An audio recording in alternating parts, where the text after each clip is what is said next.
All right, everybody. It is right at, let's see, 2:30 for me here in the Central Time Zone. So if you're out on the West Coast, it's 12:30, and out on the East Coast, it's 3:30. Want to honor your time and go ahead and get started.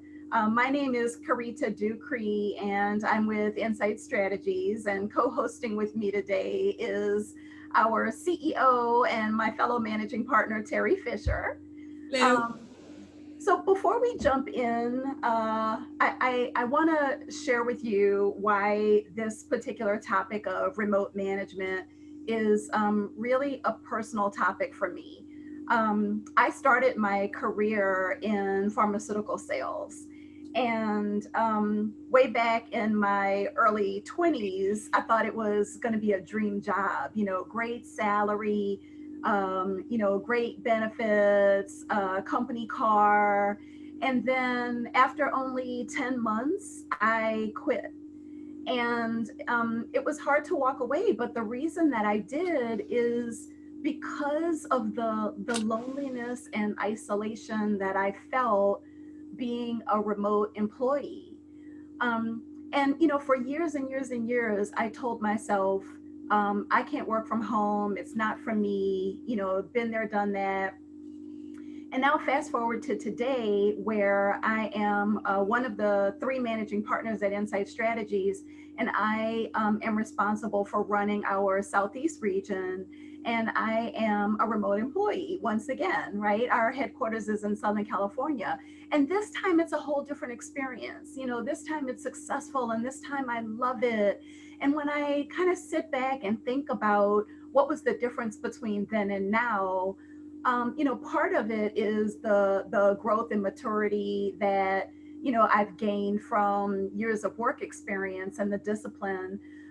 But also part of it is that when I look back at that, my early 20s being in pharmaceutical sales, I realized I had lots of training on the drugs that I was selling, right? I could tell you all about congestive heart failure and, but I had no training on how to be a remote employee. Yeah. That wasn't a part of our training, our education and curriculum. The management didn't put a high emphasis on having daily communication. Leaders were out there in the field with the reps, and so it might be a week or two in between the time that I spoke with my manager. And then when we did get together, I remember, thinking that most of the interactions were really about sales, right? They were about the state of the business rather than asking about me as a person and how I was doing. And so that's really the message that I want to just start us off with, is that, it can be a very lonely and isolating thing to work from home, but if you prepare for it as a leader of others, if your employees take this time in this unprecedented situation that we're in and do a little preparation on the front end, if you make some strict protocols around communication, and if you truly check in and care about the employee as a person and not just as a worker, this can be a really, really positive experience. So I wanted to start off with that message. Let Teri go ahead and jump in and share some information about herself as well. Yeah, I think it's great. I mean, not only do we consult with virtual environments and train and coach, et cetera, but there's also that personal experience. I too had some personal remote stuff going on early on in my career too. I'm going to share a perspective from an organizational consulting standpoint, where we had worked with Sun Microsystems before they got bought out by Oracle. We worked with them for 10 years, traveled the globe, and with training and consulting, et cetera. And we were there during a time of its huge rise where they couldn't hire people fast enough. And then the bubble started to burst a little bit in technology. And this is in the early 2000s. So all the technology companies were trying to figure out, how do they economize? How do they become more efficient? And so Sun Microsystems actually took a very bold move way before anybody else. And we were part of that transition as a consulting company with them. Was they then they did this bold move, and they had 70% of this global workforce, thousands of employees, I think it was something like 30,000 employees across the globe, became work from home employees. And they were even written up in Forbes magazine about their experience, about what they had learned about it, what was working, what wasn't working. And so what ended up happening is every single training, coaching, consulting that we had to do ran through the filter of remote management, not only working from home, but globally dispersed teams where leaders were literally overseeing most of their staffs they oversaw were dispersed around the globe. So there was language barriers, there was time difference, all these different barriers. So our training consulting had to run everything through that filter of remote, global dispersion, and all these differences across. So I really feel very grateful that we were part of that effort in helping that whole organization shift to that. We also know what worked and what didn't work. So some of this integration of what we've done as a consulting company plus our personal experiences have been integrated into the content of this webinar / roundtable. And you're not just going to hear from me and Teri and learn, some tips and tricks from us. I want you to know that this webinar is going to be highly interactive. So I want to encourage you to get in the chat box and share tips and tricks with the other attendees on this webinar as well. So as Teri really set up nicely, I think, the thing to think about here is that we're going to be talking about managing yourself if you are now working remotely, managing your team if you're leading a team, your department, your organization. So we'll be kind of moving through all of those stages. But first, a little bit of fun. I actually saw these two on Twitter just a couple of days ago. And I don't know how easy it is to read those images, but you've got a gentleman saying there, if you do work from home and have a Skype meeting, always consider the art on the wall. Make sure that it's in the shot and A, in the shot, and B, appropriate. So I'll let you look at what that image is and you can have a good chuckle about that. And then the other one I think is really funny is she says, ready for my daily team meeting. And she's got boxes of Kleenex with her coworkers' pictures on them, right? To make her feel like she's not alone. So jump in the chat box and give me a quick, work from home funny. If you've had a work from home fail or a work from home funny situation, jump in the chat box and tell us a little bit about it. And we'll go and have a little chuckle throughout our webinar today. So just to let you know, we're going to spend about an hour or so. We're going to get through about 45 minutes of content, and then we're going to have about 15 minutes. All of the audio that you're hearing should be through Zoom. Definitely want you to use that chat box. And if there's any issues that you have with the technology while we're on the webinar, you can go ahead and email our operations manager, Katie Butler, at cbutler@insightstrategies.com. I'm already seeing things in the chat box that are great. I consult with my dog daily, right? Have to have that one-on-one meeting with the dog. Husband doing pull-ups in the background, trying to convince my youngest dog that he doesn't need to sit in my lap and join in on every call that I'm doing. My dog, Dolce, is literally sitting on the other side of my door right now. She's desperate to get in. Naked male walking in the back. Oh my gosh. Did I beat? I think I beat. I love That wasn't me, it was somebody else. All of a sudden, this naked guy, oh, okay, all right. Yeah, love it, you guys. Keep those coming in. Really, really fun. All right, so Teri, do you want to kind of introduce two of us and Insight Strategies a little bit? Do we need to talk about the chat box a little bit? About every 60 minutes? I guess we're okay. Yeah, I did that. We did already. Yeah. I was too busy reading the comments. I'm sorry, I was being entertained. All right, so a little bit about Insight Strategies. For those of you on the last webinar, bear with me because there are different people on this webinar as well. That Insight Strategies, we've been in business since 1994. We've endured a lot during that time. So it's pretty cool. Everything we do revolves around what we call our organizational health and high performance framework. What that means is we're involved in mission, vision development, strategy development, strategies and goals. Basically, how do you connect that to employees, helping them feel anchored and accountable to that. We also help with performance and people related processes. And as importantly to all that is culture shaping. So we have private, public sector organizations. We work with small, medium, and large. Some of our more notable clients are the CIA, like I said, Sun Microsystems. We work with Go Health, Parker Aerospace. We've worked in the financial industry quite a bit across most of those, doing a lot of like call center work and things like that, and call center management. LA Metro, who's also on this, is on the webinar, is one of our clients. Murphy O'Brien, Public Relations, one of our favorite local clients out here, do great work. And so that's what we do in a nutshell. Here's me.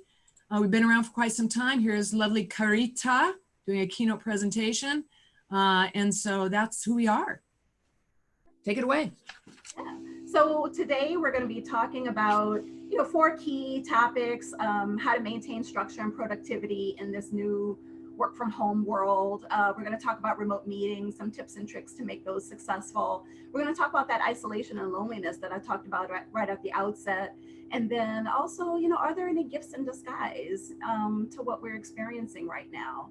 And I do want to just thank all the people who did go and give us some information in our pre-webinar survey. It was really interesting that of the 5 questions we asked, every single one of them, we got feedback and responses about working remotely. And 2 of the biggest issues that folks are expressing to us with regard to working from home in this remote world right now is lack of trust and the need for communication. So we're going to be kind of weaving those in as we go through these 4 topics as well. I do want to just take a moment and mention the headlines. I don't have to tell you, we're all kind of glued to the news these days about what's going on in the world.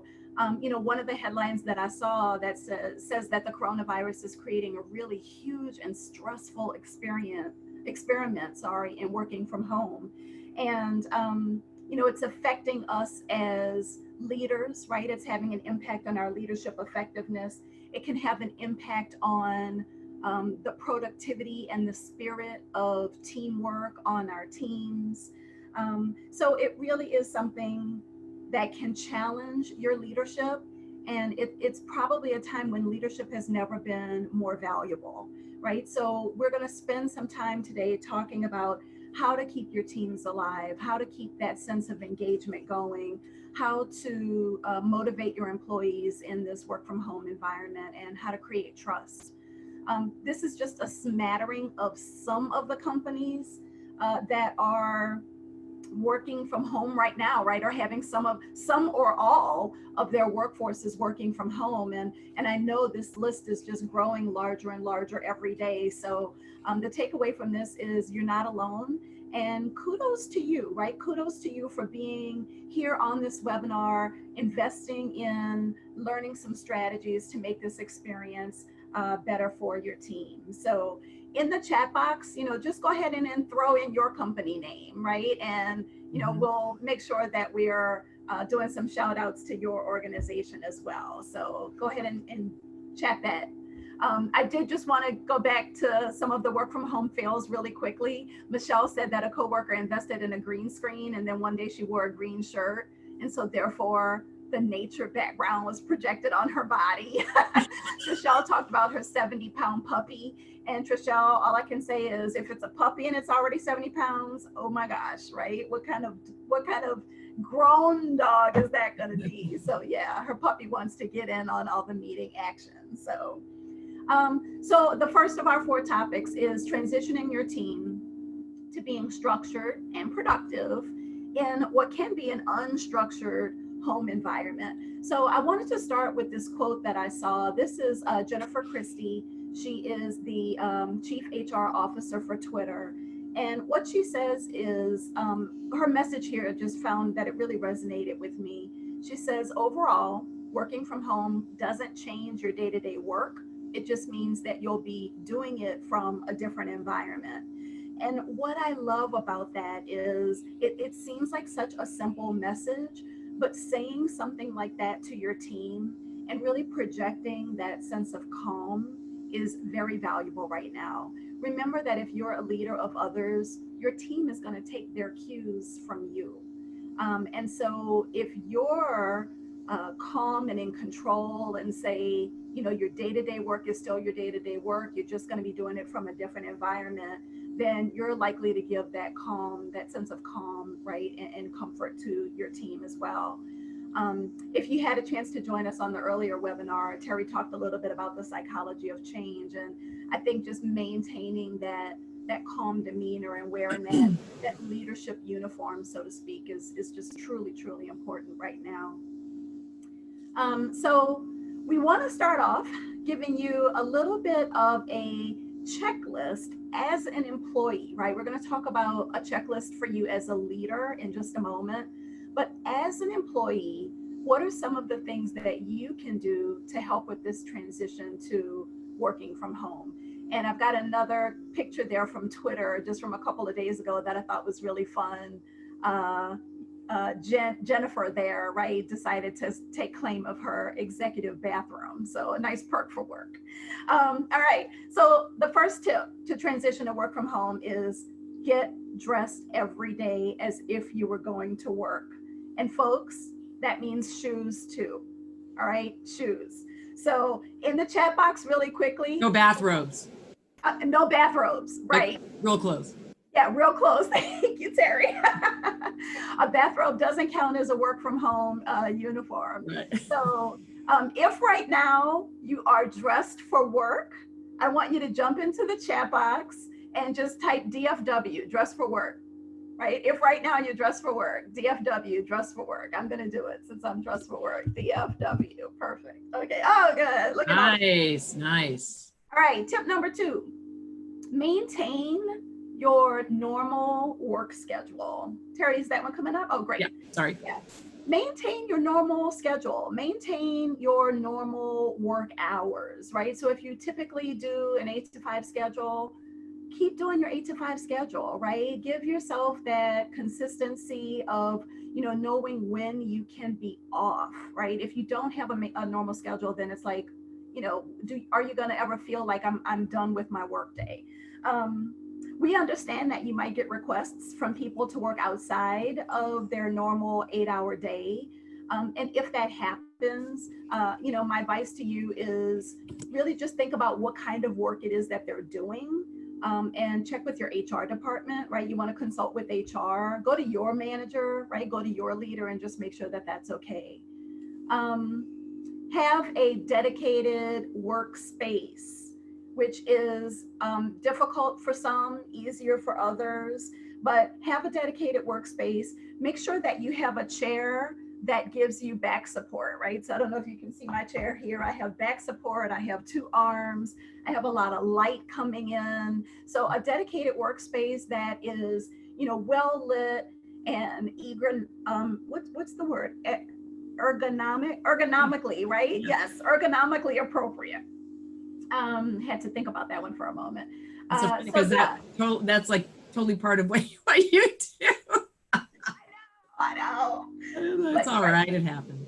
Health and safety are important in the workplace. They're still important, even if that workplace is in, you know, your home environment. So this is one I have to do all the time. Communicate to the people that you live with that you're working and that you need some peace and quiet. I have to do that all the time. Next one, Teri. Yeah, have a virtual lunch, right? You can still connect with your coworkers, have virtual lunch or coffee. Teri is having a virtual coffee meeting with someone next week. So have that virtual lunch or coffee either with clients or coworkers. Keep it rolling for me, Teri. Good. Yeah, get up once an hour. Get up physically from your chair once an hour. Take a stretch break. You know, walk around. Do a circuit around your house, right? Up the stairs, down the stairs, all around, get a little bit of exercise in.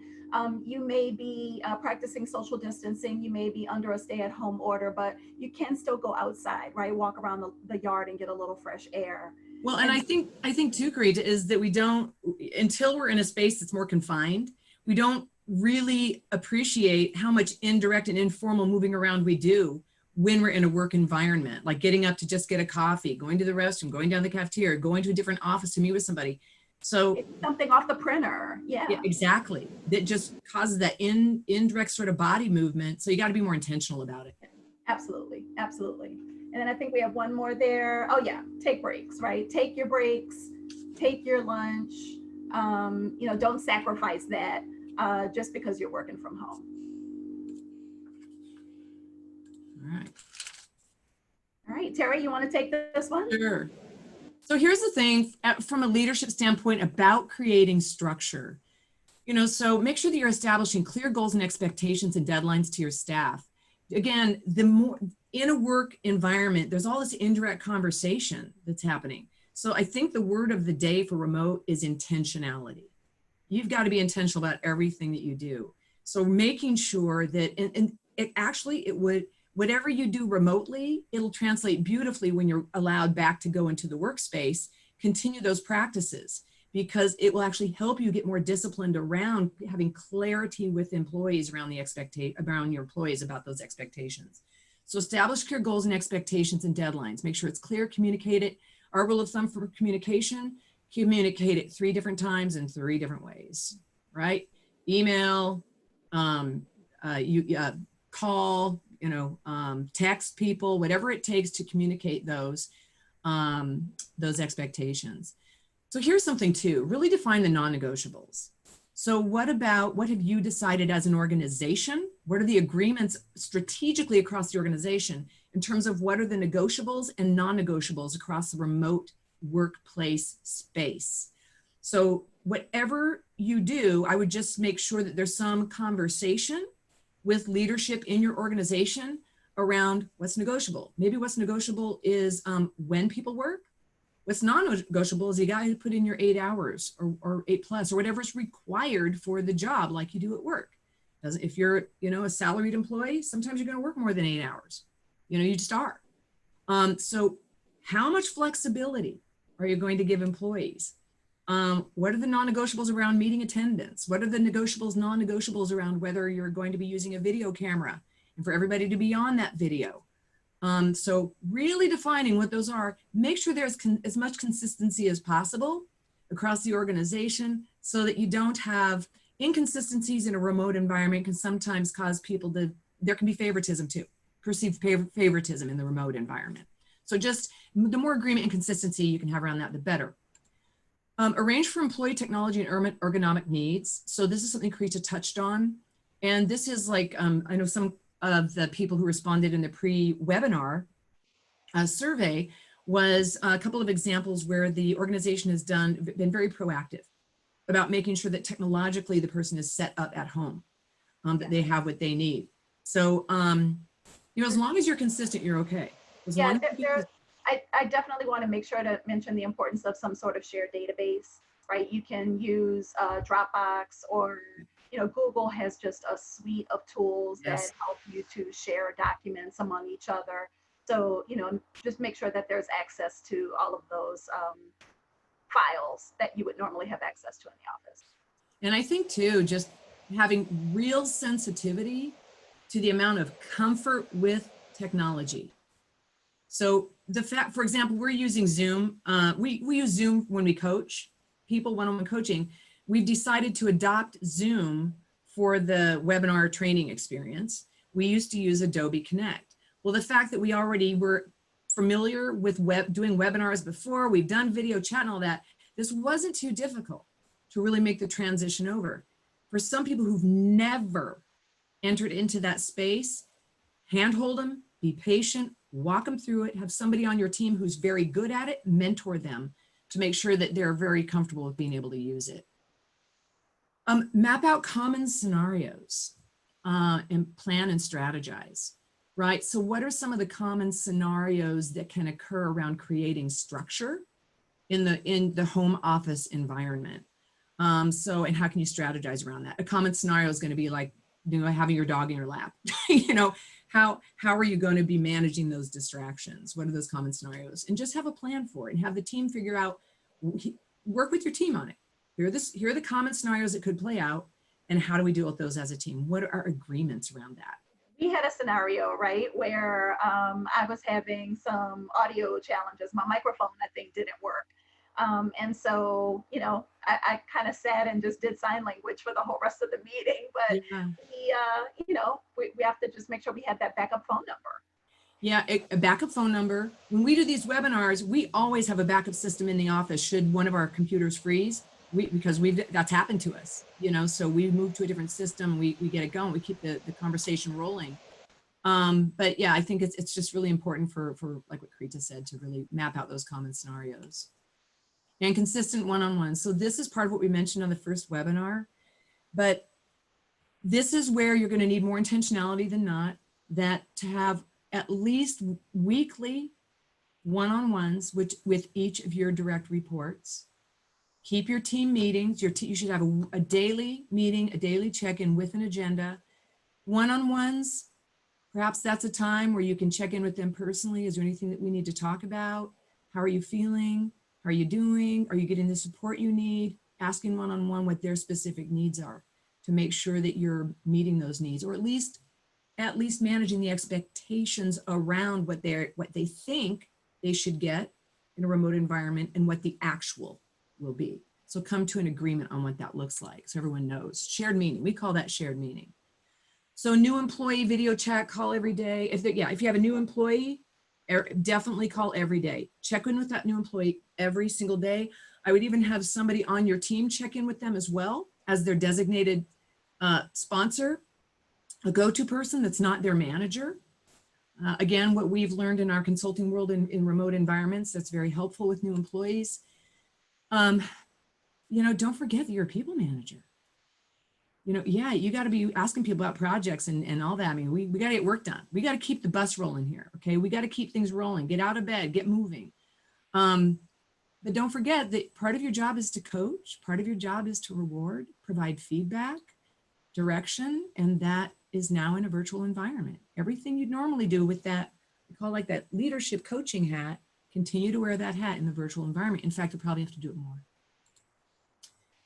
We have engagement styles. We came up with some, what we call engagement styles that we have created over the years that helps people understand what their value set is and how does that translate to how they come across, with how they communicate, how they engage with other people.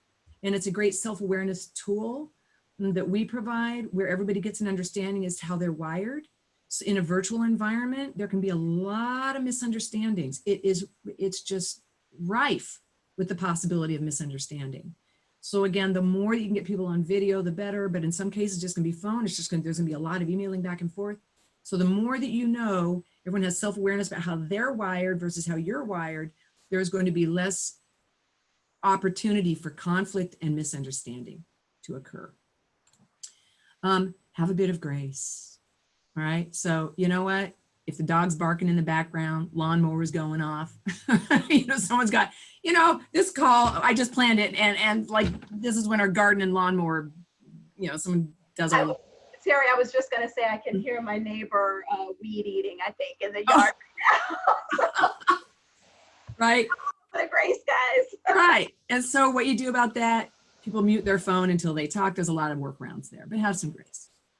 So Teri Leroy, Alloway, hi, is asking, is it overkill to have a morning and afternoon check-in call with the full division?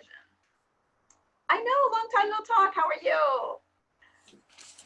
So is that overkill, do you think, Teri, to have a morning and afternoon check-in call? You know what? We are getting hourly updates from the federal government, from state government, local, city. And I think your gauge is whatever you think is appropriate to the situation. So if there are new updates from the CDC regarding COVID-19, WHO, we're getting updates for any sort of update that is going to change the way, is going to impact your business, is going to impact employees, it's not too much. Yeah. You really can't engage too much with people. So I think, Leroy, a lot of what we'll be doing out here in this space is experimenting. Do what your gut tells you, modify as needed. Your team might say, I want to check in the morning, afternoon, and at the end of the day. Or they might say, you know what, once a day is fine. Yeah. So, but as a manager, if your employees say once a week is fine, but for you as their leader, you're like, no, I'm not comfortable with that. Then you make the final call. you're the manager. You've got to be managing this business in a way that's comfortable for you. So take the input. At the end of the day, you're going to decide. I agree with that, Teri. I think that maybe for the first couple of weeks, a couple of days, check in, twice a day is not a bad idea. And maybe it can taper off after a while, Sure. but again, you're checking in not about just the business, but also about how they're doing as people, right? What are some of the experiences they're dealing with? So you got it. Let's move on to topic number 2, which is tips and tricks for having remote meetings. And again, this isn't just advice from Teri and I based on our learning and experience, but I also want you all to jump in with advice for the other attendees on this call. So jump in the chat box and make sure that you're adding your own thoughts in terms of things that can make remote meetings more successful. So the first one here is just have that maintain your regular meeting cadence, right? So if you typically had a once a week meeting, Kevin Catlin, who's our Chief Operating Officer at Insight Strategies, he likes to have a Monday check-in and a Friday checkout. Continue to have that if that's what is what you were doing when you were in an office environment. That shouldn't have to change just because you're remote. And make sure that you avoid last minute reschedules and cancellations. Think about what message that sends to the team. Things are already really chaotic for us right now. And so I think we really crave that routine and that structure. So just keep that in mind. Number 2 is make sure that you always have an agenda. Make sure that you distribute it in advance. Again, just to give people a little bit of a sense of what's coming. It's okay to have time on that agenda for, just getting stuff off your chest, right? You can just have an open forum part on the agenda, and that's totally fine. Carita, I have a thought on this too. Sure. Something that we do in our in our meetings, our Insight Strategies meetings, which has a beautiful translation in a remote environment, is we start off all of our meetings with, we call it give a team member some love. Yeah. And so because we always really like to, there's enough criticality and enough the work that you just don't get a lot of appreciation out there. We really have intentionality around that so we take our time, and if anybody went over and above with somebody else, they get love. Somebody stayed late for somebody, or somebody just picked up a coffee and brought it in for someone. We've had little things that people share and really big things that people share. And so it's a great way to kick off a meeting, give a teammate some love, especially in this environment. Yeah, good idea, Teri. Yep. Yeah. Make sure that you have the right meeting tool for your meeting. I just want to mention a couple of things, right? Depending on the kind of meeting that you're having, there are so many features, right? These remote meeting platforms are so feature rich now. So find one if you want to have a raise your hand feature that has that. Find one that has a chat box if that's important to you. Others have the ability for you to pull up documents where you're all working on a document or looking at the same document together. So, look at what is going to be the right tool for you. I did want to mention that right now, because of the coronavirus, a lot of remote meeting companies are offering some freebies to try to attract you now so that when this is all over, maybe you'll retain, their service. So I did want to mention Microsoft Teams is offering, I think their paid service for free for the first 6 months, if you then agree to pay later. But even their free version has free video chat, free chat feature, like chat messaging feature, and free file sharing. Zoom, their free version used to be capped at a 40-minute meeting, and now they've lifted that cap because of COVID-19 and the number of people that are working from home. We like Adobe Connect, we like Zoom, we like Microsoft Teams. Of course, there's Google Meet that can also be used. There's Facebook Live. So there's just so many choices out there. Just make sure that you're choosing the tool that's right for you. And jump in, Claire, I'm sure you have a couple of other ideas. Jump in the chat box and tell us what other really great meeting tools you're using. Yeah, good. Yeah. Next one is make sure that you have session agreements or ground rules, right? What happens, and I know we've all been there, what happens when you're on a video conference and 2 people start to speak at the same time? And then you go, oh, no, you go. And then the other person goes, no, you go. And then you say, no, you go. And it takes up like an unnecessary minute because everybody's trying to be polite and not step on each other's toes, right? So what are some session agreements or ground rules around how you're going to communicate? So make sure that you have those in advance. Be mindful that there are going to be some people who are going to be challenged by, you know, one computer in the household and maybe their kids are doing online school. There may be people who have to call in for the meeting. So if that's the case, make sure that you're getting any documents that are necessary for the meeting to those people in advance via email. So always be mindful of that. Even with our webinar earlier in the webinar that we're having right now, we have a couple people over the phone. Let's see, what's next, Teri? Oh, sorry. Okay. Oh, okay. Frequent feedback and thoughts.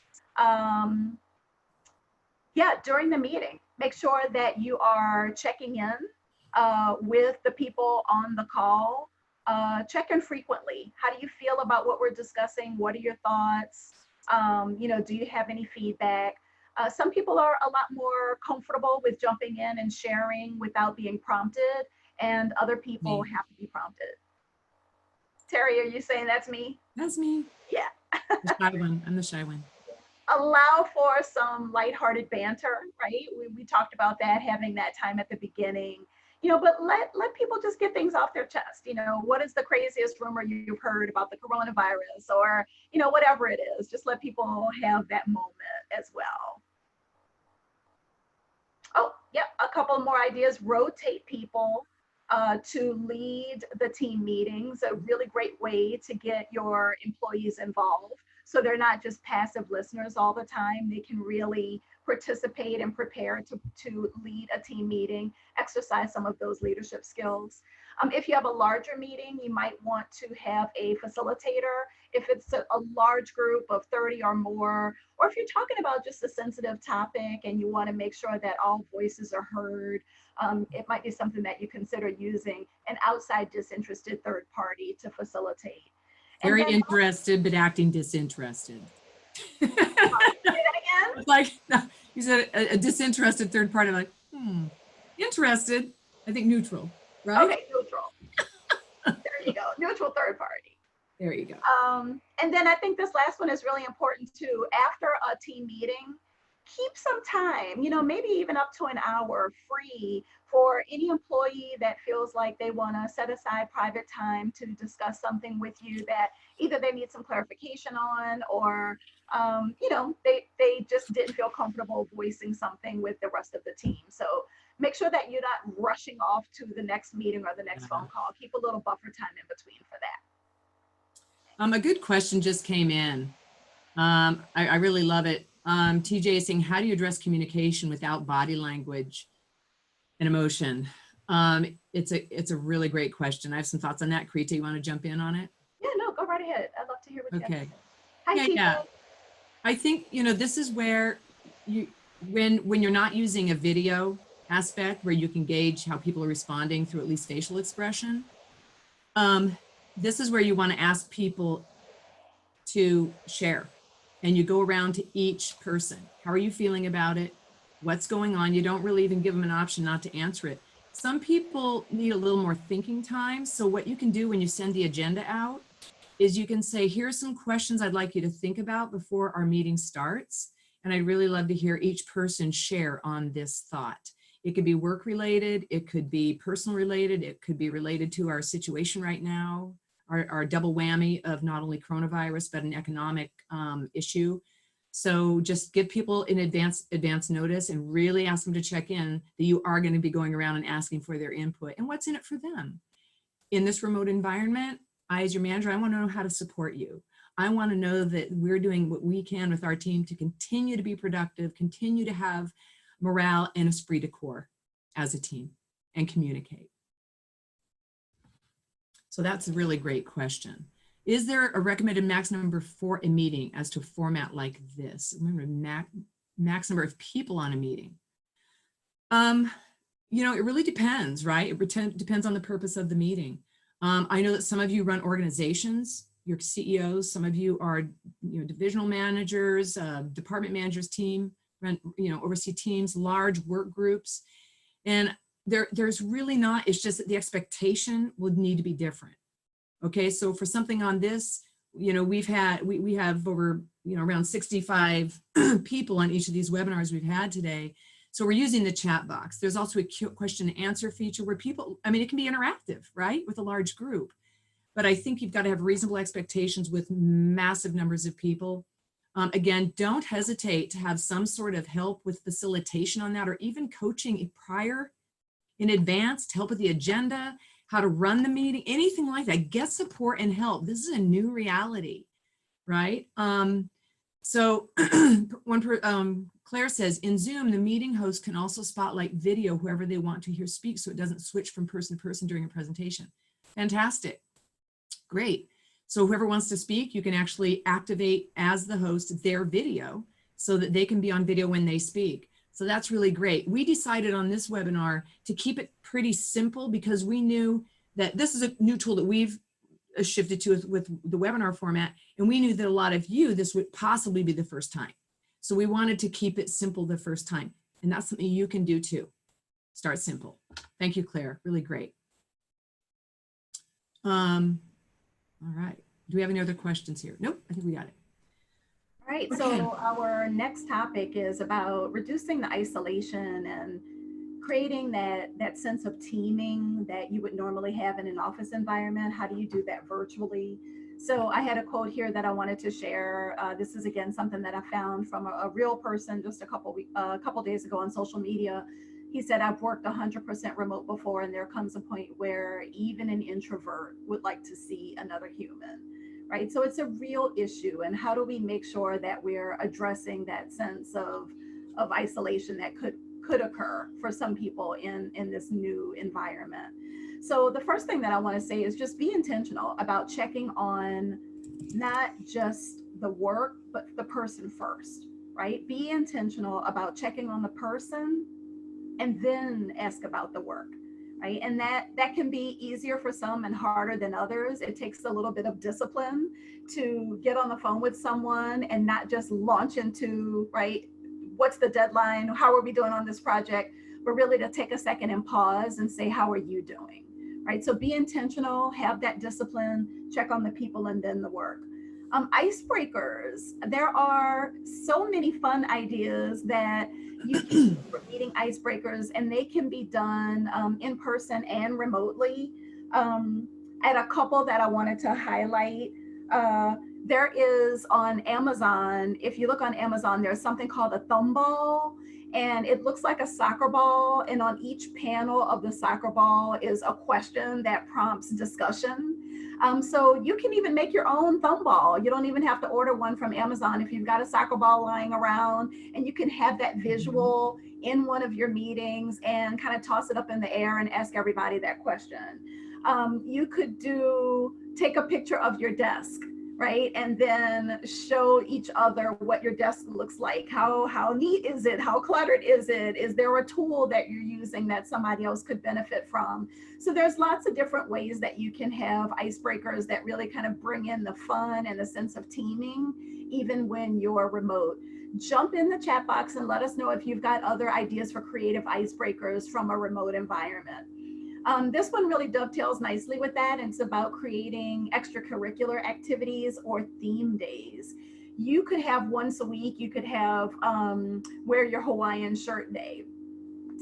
You could have, once a week, wear a silly hat day, right, among your team. And everybody takes pictures and they're sharing that. So there are things that you can do to create like a little theme of the day.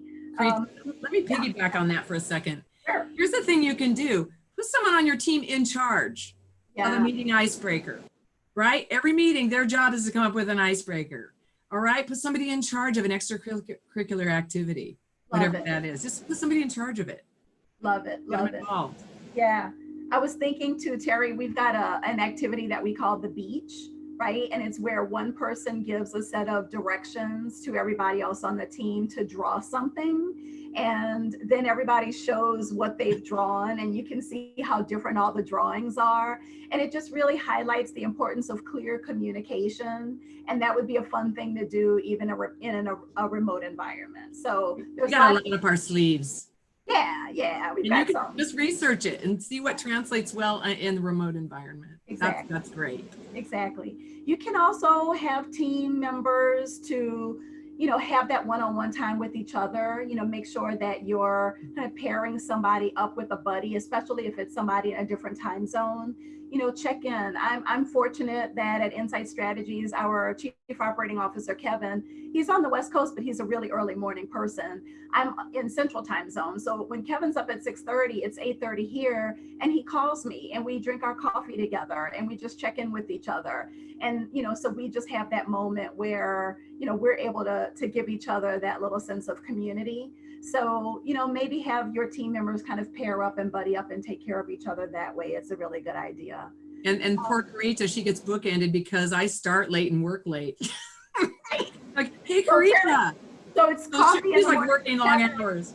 It's coffee in the morning with Kevin, but then it's a glass of wine in the evening.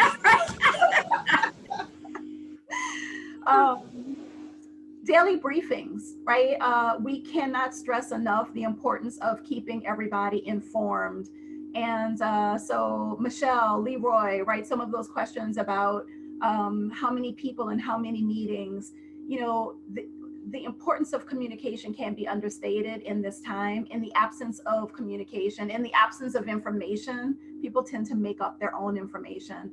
And social media is fantastic, but it's also terrible for getting real accuracy and facts. So make sure that you have some person on your team, if it's not you, making sure that they're collecting all of the approved information from your organization and sharing that information with your employees every day. Can't understate that. And then last one is just remain positive, right? Again, your employees are going to take their cues from you. So as you're talking to them, make sure that you're remaining positive about this situation as well. And it's going to help them to remain positive. Yeah, it's contagious. This is where, it's even when you go home, it's like, what's funny when you work I just thought of a thought, in fact, since you're working at home, you really can say that, listen, I'm going to put on my work hat for the next 4 hours. And then I'm going to take my hat off. I'm going to have a mom hat. Then I'm going to be a wife hat. There's like the family hat, and then there's the work hat, and the thing that made me think about that is the positivity applies not only to the workplace, but at home. And so again, if your kids, your family senses any sort of change in your demeanor, and you need a place to feel uncomfortable and fearful and all that, just reserve that for outside of the kids' earshot. So walk into the house, ask how everyone's doing, try to keep the routine at home too, and refrain from too much news being on. What we've been doing in our home to remain positive is I said, if we watch a movie at night, I want it to be a comedy or something uplifting. So I Googled, I said, what are some uplifting movies? And we've been doing that, just something to keep it light and keep it, stay away from heavy stuff, because there's enough heavy going on right now. Checking with your kids a lot, just like you're checking in with your coworkers a lot, but positivity really is contagious. I love your ideas, Carita, around the icebreaker and the extracurricular activities. Infuse the fun, infuse the activity. It is contagious. Yeah, stay away from Contagion. It's a bad movie idea. We almost watched that. I was like, we're not gonna do that. I'm sorry. Teri, Katie in our office wants to know if we can have a costume day once a week. So Katie, take charge. Go for it. Go for it. Oh, it's really good. Yeah, so we at Insight Strategies, we always talk about the gifts in disguise with anything that we do. And every single hardship, anything that's been hard, any adjustment we've had to make, in this case, in this webinar, it's about remote working, remotely, that there really are gifts in disguise. I'd love for all of you to get your fingers on that keyboard. Don't watch World War Z. Thank you, Claire. Get your fingers on the keyboard. And what do you think could be some gifts that arise from this situation, from working remotely? What are some gifts that you think, and maybe you're already experiencing those? Please get your hands on the keyboard. What do you project, that you're projecting might be happening, that might happen? Maybe there's some things you're seeing happen right now. So go ahead and type in your ideas. Brittany runs a marathon. Cool. We're going to watch that one. Oh, that was private. That wasn't out to the whole group. Okay, gotcha. Love that. Trishelle, a benefit. You become closer with your employees. You got it. More than outside of just the work activity, because you'll be more intentional about checking in. Katie says it's good practice with new technology. Absolutely. Lori Dahlquist says, cooking meals at home and not eating out, spending time with my elderly pup. Ah, great. Catherine Liu, I'm communicating a lot more with my colleagues than when we were comfortable and in the same building, right? Good. Claire says more control over my schedule. Excellent. And you know what? The thing about that one, you know, in the millennial generation, they've been starving for a little bit more remote and work from home opportunities and flexible schedule. It's just more flexible work schedule and all that. So it really, this remote environment very much subscribes to what the millennial generation has been calling for. So for some of you in a more traditional work environment, I think it's really subscribing to what their needs are right now in terms of flexibility and just focus on the work at hand and what's being produced. Boy, a lot of good stuff coming in. Let's see, we've got Michelle reconsidering next career move. Okay, fair enough, fair enough. Someone is, okay, yes, might result in more flexible schedules when it was, though it wasn't possible before. Yeah, exactly. More flexible work schedules. TJ, Terry mentioned earlier about checking out the coworker. How much is too much in terms of checking out your coworker? Maybe checking on your coworkers. Oh, checking on. Yeah, probably checking in on, right? Checking in on coworkers. You know, I think once a day right now, and like Carita said, you may be able to pace that out more as people start to move to that change cycle. In the front end, feelings, thoughts, stuff could change daily, depending on what's happening in the news. So I would say at least once a day, even if it's just 10 minutes, 15 minutes, checking with your team, individuals, great question. Reconnecting with, Susan says, reconnecting with friends in different parts of the country via we'll go hang out. Susan Weber, more time with my daughter. She's in kindergarten and really incredible. Nice. Katie, staying home more. Maybe I'll save some money. Still want to eat out to support local restaurants, but I'll probably save money. No doubt. I'm saving so much money on gas right now. Holy smokes. Because everything is virtual with our clients right now, because we are all mandated to be at home here in California. I know that we've all seen these stories on the news, but I just wanted to mention the people and the nonprofits and the organizations that are popping up all over the country supporting and helping one another, right? In my town where I live, there's a group that's offering to go shopping for elderly people because, you know, they don't need to be outside and in the stores right now. There's just all these little things, the little community touches. I think communities are feeling closer as a result. For sure. Really great. Thank you for sharing all those. Yeah. Any change like that will produce some really great stuff. Oh, there's more. Huge sense of community. Nextdoor app is finally full of positivity. So true. Oh my gosh, on our Nextdoor app, it was filled with political stuff. Now it's all about giving, kindness. Yep. Michelle says, I got back into the habit of donating blood, platelets. It's you know what? It's tapping into our hearts a lot. It really is. And you know what? That's never a bad thing. It's a good thing. So, you know, we have this image of the caterpillar that turns into a butterfly, and your caterpillar is beautiful in its own way, but we have to be willing to change and grow and evolve through all this. You know, we'd like to open it up for Q&A questions. You've been asking them throughout, but anything in the chat box, any questions, any thoughts you want to share would be great. This is your moment. We've got suggestions on, you know, technology. I have not looked into it, but I've read about a technology tool called Slack that is sort of like a chat message feature. So that's something that I want to dig into and investigate a little bit more. My family is getting together twice a week so far on Google Meet and having some, you know, just family discussions, right? I've got family siblings in different parts of the country, so we're all getting together tonight at 6 o'clock, for example, for our Google Meet, and you know, we've got our wine and we're just staying connected with each other. So You know, Carita, you and your family are, I mean, this was before the whole remote thing, because Carita and I travel quite a bit. We have been traveling quite a bit. And when we do travel, you know, there's a lot of, you know, we're checking in with our families and we're working and all that.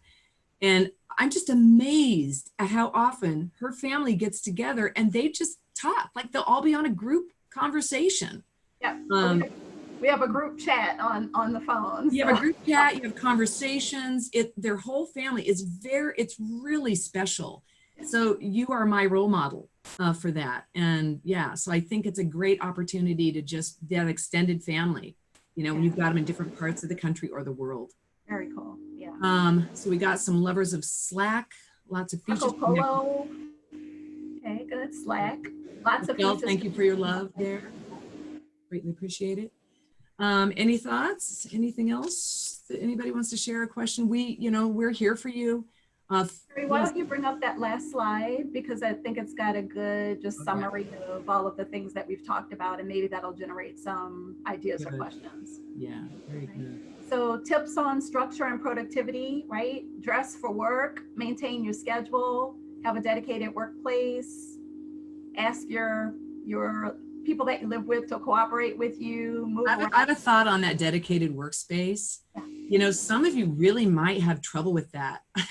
You know, I have a friend who has a, you know, 3,000 square foot house, and her kids are home now who are in high school, and she's got a dog, and she cannot find a place in that house, you know, and she's worked remotely for a long time. But what's changed for her is now her family's all home, her husband, her kids, her this and that. So, you know, she's like, geez, she can't go to a coffee shop. You know, she has to be at home. She lives in California. So really talk to your family about agreements around dedicated workspace. And I will share my dedicated workspace has moved 3 times in the time that I've been working remotely from home over these past 6 years. It started off in one place in my house, and then I thought, you know, there's not enough light in this room. I need more energy coming from the sun. So I moved, and then I moved again. So your dedicated workspace can still rotate around your house. You've got to just find out what works for you. Yeah, so Carita, when we first opened the office there in Louisiana that Carita runs, you know, she was working out of her house. And so it was so funny because the first few times we had video conferences, it was like piles of laundry in the back. It was so funny. I'm like, nice backdrop. We're learning more about your life than we thought we would. Okay. So, you know, it was kind of funny. And then, yeah, so anyway, really great. I think we're getting close on time here. Right. But Carita, you want to wrap it up? Yeah, I hope these tips on, you know, being, transitioning to being structured and productive in an unstructured environment, meeting tips, tips on reducing isolation and keeping that sense of teaming, and, you know, looking at the gifts in disguise. I hope these have all been really, really helpful for you. We wish you so much luck out there in transitioning to working from home more often and being remote more often. And please know that we're here as a resource. You can always reach out to me or Teri or Katie Butler in our office as our operations manager, and we can send some you know, additional information if you need it. We're always here as a resource for you.